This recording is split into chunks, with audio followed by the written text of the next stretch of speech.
আল্লাহ রাব্বুল আলামিন আলেমদের মর্যাদা বৃদ্ধি করেছেন, আমার কথা নয়। সূরাতুল মুজাদালা আল্লাহ রাব্বুল আলামিন বলেন, ইয়ারফাইল্লাহুল্লাযীনা আমানু মিনকুম ওয়াল্লাযীনা উতুল ইলমা দারাজাত।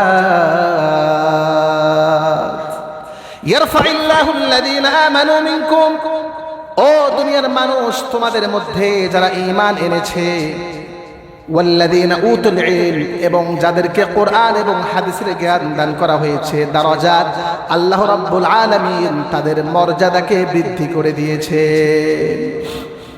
দুনিয়ার মানুষদের মধ্যে যারা ঈমানদার, তাদের সম্মান, তাদের মর্যাদা আল্লাহ পাকের কাছে বেশি। সুবহানাল্লাহ। তারা হলো দুনিয়ার মধ্যে উত্তম। কাফের, মুশরিক, বেঈমান, ইহুদি, নাসারা, মুসলমান, যত মানুষদের কথা বললাম, সকল মতবাদ, সকল মানুষগুলোর মধ্যে মুসলমান ঈমানদারের মর্যাদা আল্লাহ পাকের কাছে বেশি। সুবহানাল্লাহ। আর ঈমানদারদের মধ্যে যারা আলেম, তাদের মর্যাদা আল্লাহ রাব্বুল আলামিনের কাছে বেশি। সুবহানাল্লাহ। হ্যাঁ, ঈমানদারের মর্যাদা দুনিয়ার মধ্যে বেশি। ইন্নাল্লাযীনা আমানু ওয়া আমিলুস সালিহাতি উলাইকা হুম খায়রুল বারিয়া। যারা ঈমানদার, যারা আল্লাহ পাককে এক বলে বিশ্বাস করে, তারা হলো আল্লাহ রাব্বুল আলামিনের কাছে সর্বোত্তম। আলেমের মর্যাদা বেশি, এটা কে বলেছেন? আর জোরে বলেন, কে বলেছেন? তার স্বয়ং আল্লাহ রাব্বুল আলামিন আলেমের মর্যাদা দিয়েছেন।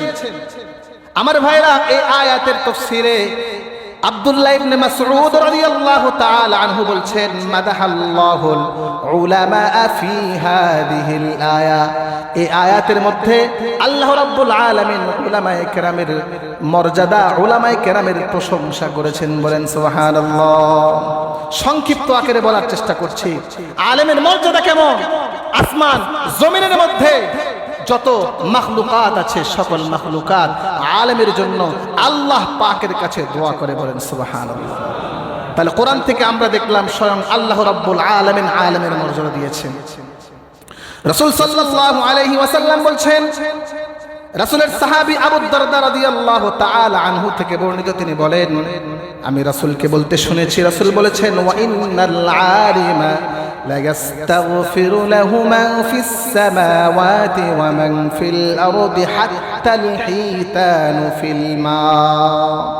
একজন আলেমের জন্য আসমান জমিনের মধ্যে আল্লাহ রাব্বুল আলামিনের যত মাখলুক আছে, যত সৃষ্টিজীব আছে, সকল মাখলুক আল্লাহ রাব্বুল আলামিনের কাছে আলেমের জন্য দোয়া করতে থাকে। সুবহানাল্লাহ।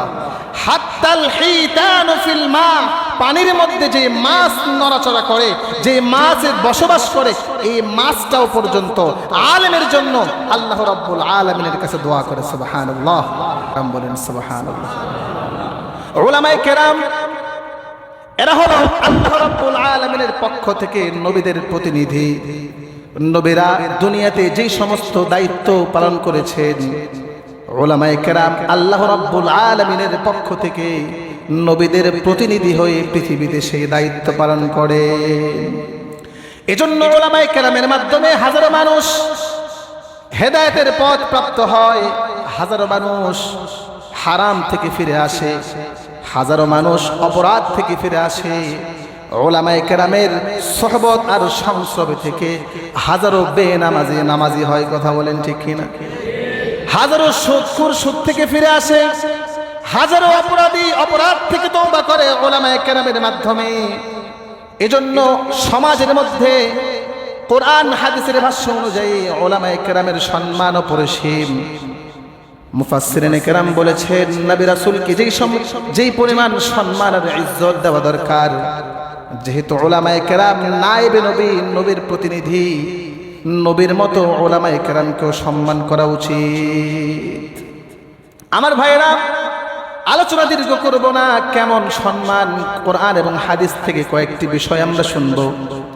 উলামায়ে কেরামকে আল্লাহ রাব্বুল আলামিন কি পরিমাণ মর্যাদা দান করেছেন। সূরাত আলে ইমরান আল্লাহ রাব্বুল আলামিন বলছেন, শাহিদাল্লাহু আন্নাহু লা ইলাহা ইল্লা হুয়াল মালাইকাতু ওয়া উলুল ইলমি بالقسط আয়াতের অর্থ হলো শাহিদ আল্লাহ, আল্লাহ রাব্বুল আলামিন স্বয়ং সাক্ষ্য দিয়েছেন আন্নাহু লা ইলাহা ইল্লাহু, আল্লাহ ছাড়া আর কোনো ইলাহ নাই। বলেন সুবহানাল্লাহ।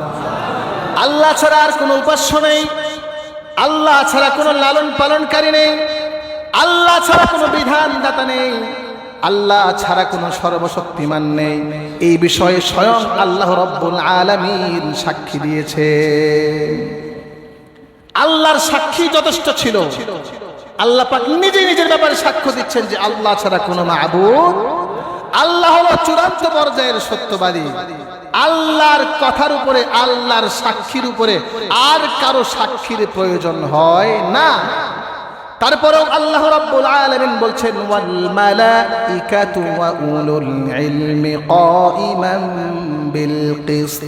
আল্লাহ পাক নিজেও আল্লাহর একত্ববাদের সাক্ষ্য দিয়েছেন, আল্লাহর ফেরেশতারাও আল্লাহর একত্ববাদের সাক্ষ্য দিয়েছেন, আর ন্যায় পরায়ণ উলামায়ে কেরাম আল্লাহ রাব্বুল আলামিনের একত্ববাদের সাক্ষ্য দিয়েছেন। সুবহানাল্লাহ। আল্লাহর সাক্ষীর সাথে আল্লাহ পাক আলেমদের সাক্ষীকে মিলিয়েছেন। সুবহানাল্লাহ। যে আল্লাহও সাক্ষ্য দেয় আল্লাহ এক, ফেরেশতারাও সাক্ষ্য দেয় আল্লাহ এক, আলেমরাও সাক্ষ্য দেয় আল্লাহ এক। সুবহানাল্লাহ। আল্লাহর সাক্ষীর সাথে আল্লাহ পাক আলেমদের সাক্ষীকেও মিলিয়ে আলেমদের মর্যাদা বর্ণনা করেছেন। সুবহানাল্লাহ।